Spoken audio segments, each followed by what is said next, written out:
Hi ನಮಸ್ಕಾರ. ಯಾರೆಲ್ಲ 9 to 5 job ಮಾಡಿ ಜೀವನನೇ ಸಾಕು ಅಂತ ಡಿಪ್ರೆಷನ್ಗೆ ಹೋಗ್ಬಿಟ್ಟಿದ್ದೀರಲ್ಲ ಸರ್, ಎಲ್ಲ ನಮಸ್ಕಾರ. ನಾನು ನಿಮ್ಮ ಥರನೇ ಒಬ್ಬ. ಬೆಳಗ್ಗೆ ಎದ್ದು ಕೆಲ್ಸಕ್ಕೆ ಹೋಗು, ಮನೆಗೆ ಬಾ, ಮಲ್ಕೋ, ತಿರ್ಗಿ ಕೆಲ್ಸಕ್ಕೆ ಹೋಗು, ಮನೆಗೆ ಬಾ, ಮಲ್ಕೋ, ಇದೇ ಜೀವನ ಆಗ್ಬಿಟ್ಟೈತೆ. ಕೆಲಸ ಮಾಡಿ ಜೀವನನೇ ಸಾಕು ಅನಿಸ್ಬಿಟ್ಟೈತೆ. ಇಷ್ಟೊಂದೆಲ್ಲ ಕಷ್ಟಪಟ್ಟು ಅವ್ರ ಹತ್ರ ಹೋಗಿ ಅವನ ಹತ್ರನೂ ಬೈಸ್ಕೊಂಡು ಅವ್ರು ಕೊಡೋ ಸಂಬಳದಲ್ಲಿ 1 ರೂಪಾಯಿನೂ ಉಳಿದಿರ ಅದು ಇದು ಎಲ್ಲ ಕಟ್ಕೊಂಡು ಜೀವನನೇ ಏನೂ ಆಗ್ತಾಯಿಲ್ಲ. ಈ ಥರ ಇರಬೇಕಾದ್ರೆ ಆಗ್ತಾಯಿಲ್ಲ. ಏನಾದರೂ ಮಾಡಲೇಬೇಕು. ಇರೋದ್ರಲ್ಲಿ ಏನು ದೊಡ್ಡ ಬಿಸ್ನೆಸ್ ಸ್ಟಾರ್ಟ್ ಮಾಡೋಕ್ಕಾಗಿಲ್ಲ ಅಂದರೂ ಇರೋದ್ರಲ್ಲಿ ನಮ್ಮ ಕೈಲಿ ಏನಾಗುತ್ತೋ ಅದರಲ್ಲಾದರೂ ಒಂದು ಬಿಸ್ನೆಸ್ ಮಾಡಬೇಕು ಅಂತ ಆವಾಗಿಂದ ತುಂಬ ಆಸೆ ಇತ್ತು. ಅದಕ್ಕೆ ಇರೋದ್ರಲ್ಲಿ ಬೆಸ್ಟಾಗಿ ಒಳ್ಳೆಯ ರಿಟರ್ನ್ಸ್ ಕೊಡೋ ಅಂತ ಒಂದು ಒಳ್ಳೆ ಬಿಸ್ನೆಸ್ ಮಾಡಬೇಕು ಅಂತ ಆಸೆ ಇತ್ತು ಅವಾಗಿಂದ. ಏನು ಮಾಡೋಣ ಅಂದರೆ ಸ್ವಲ್ಪ ಮನೆ ಹತ್ರ ಜಾಗ ಇದ್ದರೆ, ಮನೆ ತಗ ಸ್ವಲ್ಪ ಜಾಗ ಇದ್ದು ಈಚೆ ಎಲ್ಲ ಸ್ವಲ್ಪ ಜಾಗ ಇದ್ದರೆ ಮನೆ ತಗ ಏನು ಬಿಸ್ನೆಸ್ ಮಾಡ್ಬೋದು ಅಂದರೆ ಒಳ್ಳೆ ಗೋಟ್ ಫಾರ್ಮಿಂಗ್ ಮಾಡ್ಬೋದು. ಒಂದು 5-10 ಕುರಿ ತಂದು ಚೆನ್ನಾಗಿ ಸಾಕಿ ಚೆನ್ನಾಗಿ ಮೇಯಿಸಿ ಒಂದು 6 ತಿಂಗಳು 1 ವರ್ಷ ಚೆನ್ನಾಗಿ ಸಾಕಿದ್ರೆ ಅದು ರಿಟರ್ನ್ ಡಬಲ್ ಟ್ರಿಬಲ್ ತಾಗಿ ರಿಟರ್ನ್ ಬರುತ್ತೆ ಅಮೌಂಟು.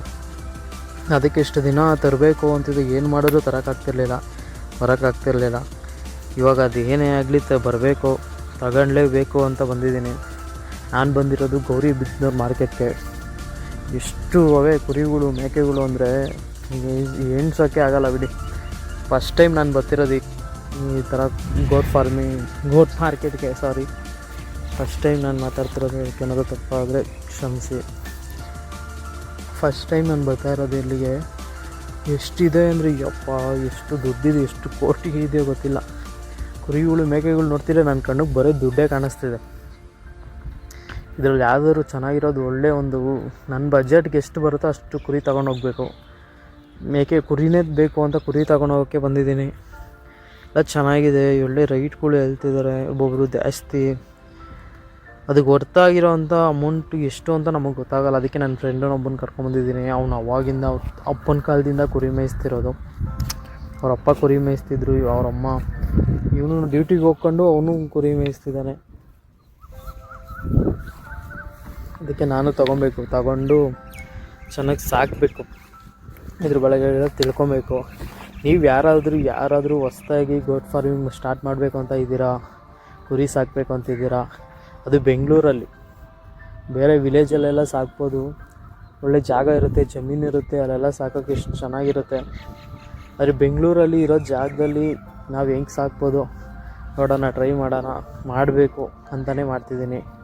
ನಿಮಗೂ ಯಾರಿಗಾದರೂ ಸಾಕಬೇಕು ಅಂತಿದ್ದರೆ ವೀಡಿಯೋಸ್ನ ನೋಡಿ. ನಾನು ಸ್ಟಾರ್ಟಿಂಗಿಂದ ಹೇಗೆ ಸಾಕೋದು ಎಲ್ಲ ನಾನು ಏನೇನು ಮಾಡ್ತೀನಿ ಅಂತಲೂ ನೋಡಿ. ನಾನೇನೋ ತಪ್ಪಿದ್ರೂ ಹೇಳಿ, ಗೊತ್ತಿದ್ದರೆ ಯಾರಾದರೂ ನೋಡೋಣ. ಇವಾಗ ತಗೊಂಡು ಇನ್ನೊಂದು 6 ತಿಂಗಳಲ್ಲಿ ಕುರಿ ಎಷ್ಟು ಚೆನ್ನಾಗಿ ನಾನು ಸಾಕಿರ್ತೀನೋ ಇಲ್ವೋ, ಲಾಭ ಆಗುತ್ತೋ ಇಲ್ಲ ತಂದಿರೋ ದುಡ್ಡು ಎಲ್ಲ ವೇಸ್ಟ್ ಆಗುತ್ತೋ ನೋಡೋಣ, ಟ್ರೈ ಮಾಡೋಣ. 100% ಕೊಟ್ಟು ಏನು ಒಂದು ಸ್ವಲ್ಪ ಲೇಝಿ ಇಲ್ದಿರ ಚೆನ್ನಾಗಿ ಸಾಕೋಣ. ನಾನೇ ಮುಂದೆ ನಿಂತ್ಕೊಂಡು, ಯಾರನ್ನೂ ಕಾಯ್ದಿರ ಎಲ್ಲನೇ ನಾನೇ ನೋಡಿಕೊಂಡು ಸಾಕಬೇಕು ಅಂತಿದ್ದೀನಿ.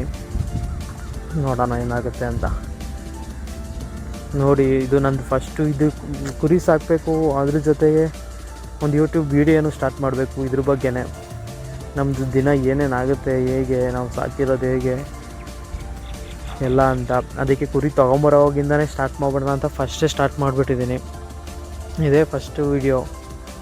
ಸ್ವಲ್ಪ ಮಾತಾಡೋದ್ರಲ್ಲಿ ಏನಾದರೂ ತಪ್ಪಾದರೆ ಕ್ಷಮಿಸಿ. ನೋಡಿ, ಸ್ವಲ್ಪ ನಮ್ಮಂಥ ಮಿಡಲ್ ಕ್ಲಾಸ್ ಅವ್ರನ್ನು ನೋಡಿ ಎಲ್ಪ್ ಮಾಡಿ. ಎಲ್ಪು ಅಂದರೆ ಸ್ವಲ್ಪ ನೋಡೋದು, ವೀಡಿಯೋಸ್ ನೋಡೋದು, ನಾವು ಹಾಕೋದು ಸಪೋರ್ಟ್ ಮಾಡೋದು. ಯಾರು ಸಪೋರ್ಟ್ ಇಲ್ದಿರ ನೋಡೋಣ. ನನ್ನದೇ ಇದರಲ್ಲಿ ನಾನೇ ಎಲ್ಲ ಮನೇಲಿ ಹೇಳಿದ್ರೂ ಬೇಡ ಅಂತ ನಾನು ಕೇಳ್ದಿರ ತೊಗೊಂಬರ್ತಿದ್ದೀನಿ. ನಾನು ಸೇವ್ ಮಾಡಿರೋ ದುಡ್ಡಲ್ಲಿ, ನಮಗೆ ಬರೋ ಸಂಬಳದಲ್ಲಿ ಎಲ್ಲ ಕಟ್ಟಿ ಮಿಗೋ ದುಡ್ಡನ್ನ ತಿಂಗಳು ಸ್ವಲ್ಪ ಸೇವ್ ಮಾಡಿ ಇಷ್ಟು ತಂದಿದ್ದೀನಿ. ನಮಗೆ ಬರೋದೇ 24,000 ಸಂಬಳ, 24-25 ಸಾವಿರ ಸಂಬಳ.